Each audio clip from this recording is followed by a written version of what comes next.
Jadi Bapak Ibu Saudaraku yang saya kasih di dalam nama Tuhan Yesus, kita harus berbalik kepada Alkitab. Sebagai kita orang Kristen itu harus berbalik kepada Alkitab. Karena cermin kita adalah Alkitab. Petunjuk kita adalah Alkitab. Kita tahu ada sorga, ada neraka adalah Alkitab. Kita tahu dunia diciptakan Tuhan adalah dari Alkitab. Tidak ada satupun kita ini jumpa langsung dengan Tuhan. Dia berkata begini, begini, begini, begini, begini. Tidak. Hanya dengan alam roh. Itu yang bisa kita jumpa. Dengan wujud yang sama seperti manusia, tidak. Nah, jadi Bapak Saudaraku, bagaimana kita bisa jumpa bersama Tuhan Yesus? Harus kita penuh dengan Roh Kudus. Sehingga Roh Kuduslah yang akan menuntun, membimbing, menyertai kita. Dia akan berkata-kata dalam hati kita ini karena kita membaca firman Tuhan. Nah, jadi sini ayat 15 tadi jelas katanya tadi, jikalau kamu mengasihi aku, kamu akan menuruti segala perintahku. Itu berat. Sangat berat. Karena mengikut Tuhan Yesus ini harus pikul salib. Menanggalkan kedagingan kita. Menanggalkan selera kita. Jadi itu berat. Karena rata-rata manusia yang hidup dalam dunia ini ingin enjoy. Dapat satu ingin dua. Dapat dua ingin tiga. Dapat tiga ingin empat. Manusia tidak pernah mencukup. Tidak pernah menyukuri apa adanya. Tapi kurang terus. Jadi itulah manusia. Tapi apakah kita bisa melakukan firman Tuhan ini? Nggak bisa. Nggak bisa kita lakukannya jika kita tidak penuh dengan Roh Kudus. Karena tuntunan Roh Kuduslah bisa kita melakukannya. Makanya Bapak Saudaraku, banyak saat ini orang Kristen hanya selingan. Firman Tuhan ini selingan. Tidak tekun dan taat dan setia. Dia ke gereja, oke gereja. Dia ngumpul-ngumpul, oke ngumpul. Hanya sekedar dunia. Dia tidak tahu apakah dia sudah duduk di dalam kebenaran atau masih duduk dalam dunia. Aturan-aturan dunia. Jadi cermin kita adalah Alkitab. Kita bisa lihat jika kita bercermin ke Alkitab muka kita ke cermin, kita tahu bagaimana muka kita ini. Apakah ada kotoran apa tidak? Walaupun orang mengatakan mukamu itu ada kotoran itu, lap mukamu itu katanya, kita bisa bercermin. Apakah betul-betul ada atau tidak? Jadi Alkitab inilah cermin kita, cermin kehidupan kita. Di sini kita tahu bagaimana diri kita. Di sini kita bisa mengkoreksi diri kita. Apakah kita sudah seturut dengan Alkitab? Kenapa? Karena di sini Tuhan memberikan kita roh penolong untuk melakukannya. Apa yang diajarkan Tuhan Yesus kepada kita. Jadi jika dengan kemampuan kita, kehebatan kita, usaha kita tidak mampu untuk melakukannya. Bahkan di sini tadi jelas katanya kepada kita tadi, jikalau kamu mengasihi aku, kamu akan menuruti segala perintahku.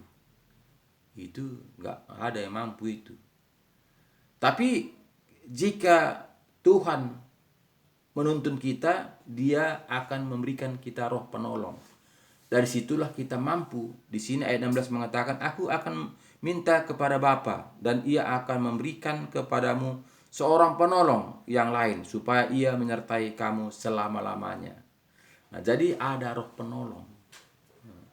Jadi di sini ayat 17 mengatakan yaitu roh kebenaran. Dunia tidak dapat menerima Dia sebab dunia tidak melihat Dia dan tidak mengenal Dia, tetapi kamu mengenal Dia sebab Ia menyertai kamu dan diam di dalam kamu. Jadi Bapak Ibu Saudaraku yang saya kasih dalam nama Tuhan Yesus, banyak saat ini orang Kristen hanya mengaku-ngaku saja. Tidak ada Roh Kudus yang menuntun dia, makanya dia lengket mengatur aturan dunia. Karena apa? Karena dia menganggap itu sudah aturan Tuhan. Jadi acara kebenaran firman Tuhan hanya 15 menit. Firman Tuhan disampaikan cuma hanya 15 menit. Tapi acara dunia 1 harian. Bahkan 24 jam. Bersenang-senang pesta pora. Nah, jadi itu bedanya saudaraku. Bahkan Tuhan mengatakan nomor 1 aku. Tidak lebih. Allah adalah Tuhan Yesus mengatakan aku nomor 1. Daripada anak-anak kita, daripada suami kita, daripada istri kita, daripada orang tua kita, Tuhanlah yang utama. Itu kata Tuhan Yesus. Jika tidak demikian, kamu tidak layak bagiku. Jadi tidaklah gampang. Jadi kita ini bukan Tuhan nomor 1, tapi dunia nomor 1.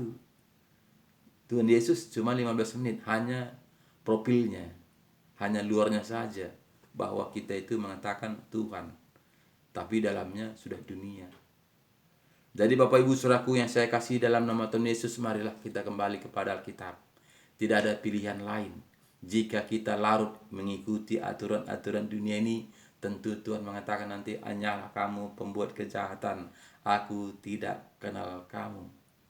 Jadi Bapak Saudaraku yang saya kasih dalam nama Tuhan Yesus, yang kita nonton di pada pagi hari ini, janganlah kita sempat katakan Tuhan, hanyalah kamu pembuat kejahatan. Tapi apa yang kita lakukan ini seturut dengan firman Tuhan, mendapatkan kehidupan yang kekal. Itulah tujuan kita Bapak Saudaraku. Tetap semangat Bapak Saudaraku, mari kembali kepada Alkitab. Baca Alkitab ini, undang Roh Kudus masuk dalam hati kita, supaya Roh Kudus membimbing, menyertai, melindungi kita, supaya kita akan mendapatkan kehidupan yang kekal itu. Jadi tujuan kita hidup ini adalah mendapatkan kehidupan yang kekal. Jadi kita ujian di dalam dunia ini. Jika kita lulus, kita akan mendapatkannya. Jika kita tidak lulus, tentu kita tidak mendapatkannya. Karena juara itu cuma 3. Juara 1, juara 2, juara 3. Nah, jadi Tuhan mengatakan juga banyak orang datang, tapi sedikit yang terpilih. Jadi Bapak Saudaraku sama seperti pemain bola. Juara itu cuma 1, 2, 3.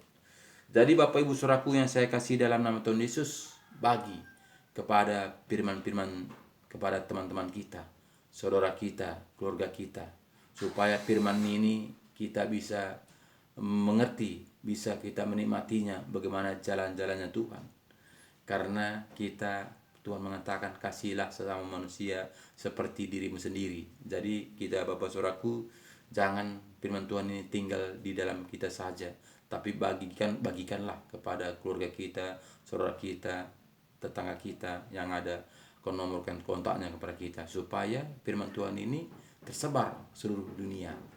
Dan jangan lupa subscribe, supaya firman Tuhan ini sampai kepada pelosok-pelosok, bahkan seluruh dunia, supaya kita bersama-sama mendapatkan kehidupan yang kekal itu.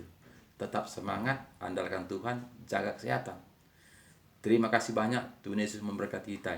Shalom.